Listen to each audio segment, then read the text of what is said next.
Good morning, everybody. How's everybody doing today? So, I'm going to continue reading you some different types of stories. Before we got out for the school closure, we were working on narrative poetry. Remember, narrative poetry tells a story. The author's purpose in narrative poetry is to tell a story about something. And often in poetry, we have rhyming words and other words put together that help us form a picture in our mind. So I'm going to be reading you some poems, narrative poems, by one of my favorite authors when I was your age, third and fourth graders. And the author I'm going to focus on this week, his name is Shel Silverstein. And he made many, many, many books of poetry. This one is called Where the Sidewalk Ends. And oftentimes his poems are pretty funny. And they often tell a story or give us a message that he wants us to understand when we're done reading it. I picked one of my favorite poems by him. That happened to be one that I actually memorized and presented to my class when I was a fourth grader. So these poems have been around for quite a while. Shel Silverstein is often compared to Dr. Seuss, which we all know Dr. Seuss. He was a pretty amazing poet as well and story writer. After this video is over, I want you to go check out the comments because I'm going to attach a link about Shel Silverstein, so you can kind of read about him. I'll also attach a copy of the poem and the graphic organizer I fill out after we're done reading the poem by him. Okay.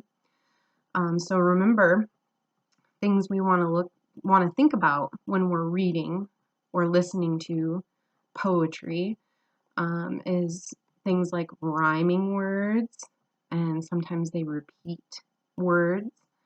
And they also sometimes want to use fun ways of combining words to help us make a picture in our mind when we are reading it. So I'm just going to go ahead and get started.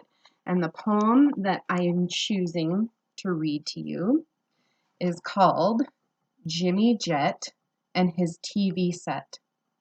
Here we go. I'll tell you a story of Jimmy Jet, and you know what I tell you is true. He loved to watch his TV set, almost as much as you.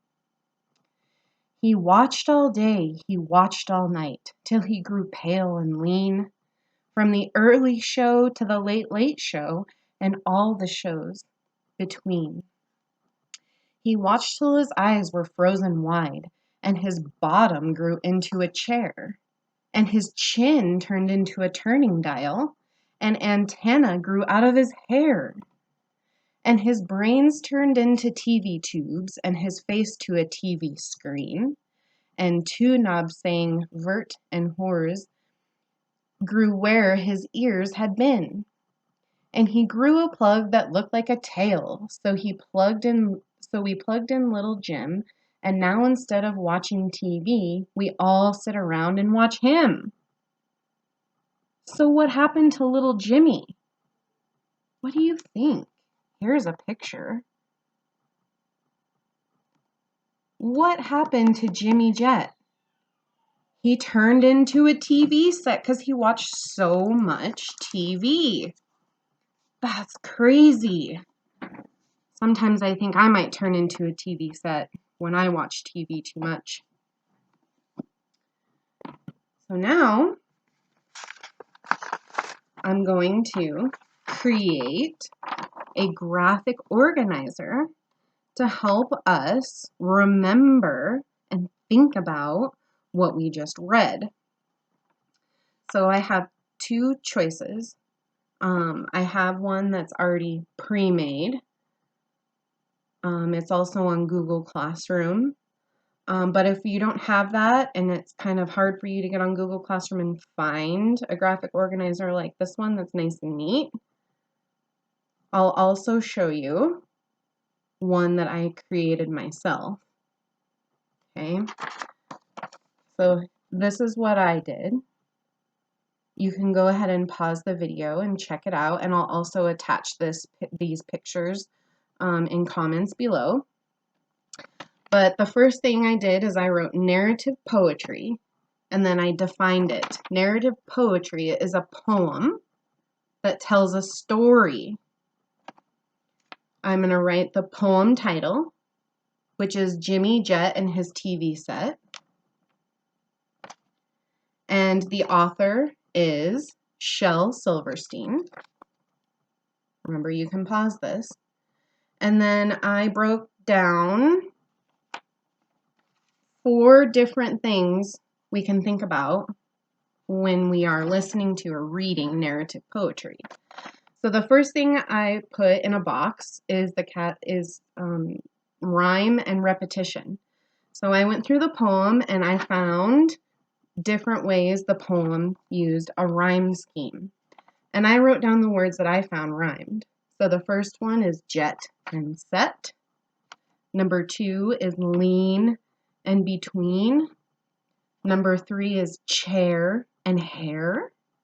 Number 4 is screen and bean. And number 5 is Jim and him. Okay.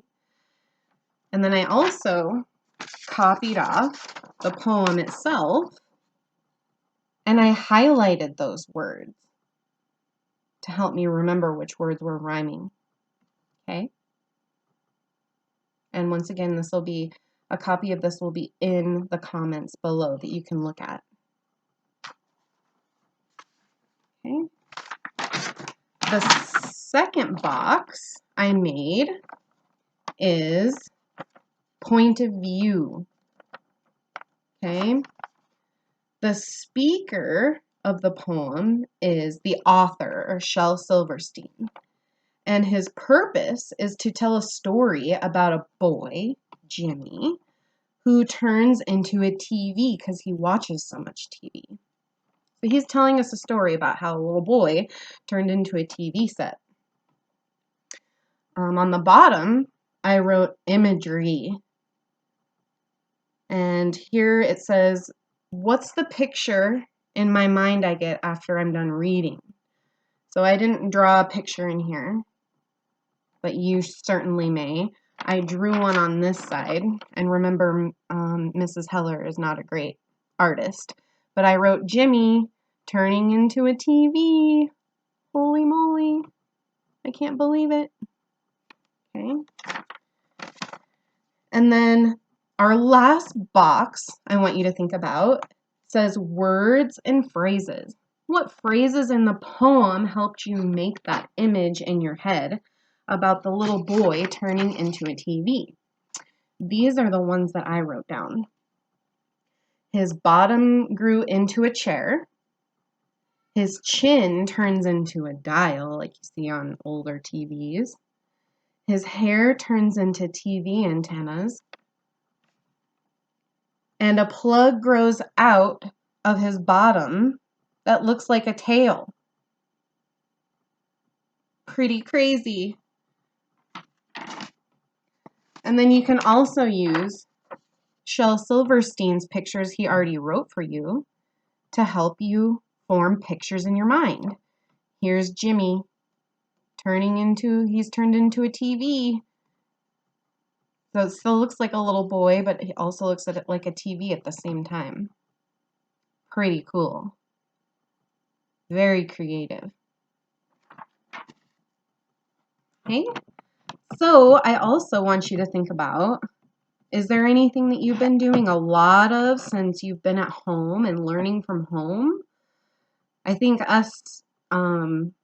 my kids might be turning into computers because they're both on Google Classroom too, just like all you guys are. So they might write a poem about how instead of turning into a TV like Jimmy did, they might turn into a computer. Anyways, I hope you all have a great day. And stay tuned. I'll be reading more Shel Silverstein narrative poetry all week this week. So I hope you all have a great Tuesday. And I miss you all so much, and I hope to see you very soon. Bye.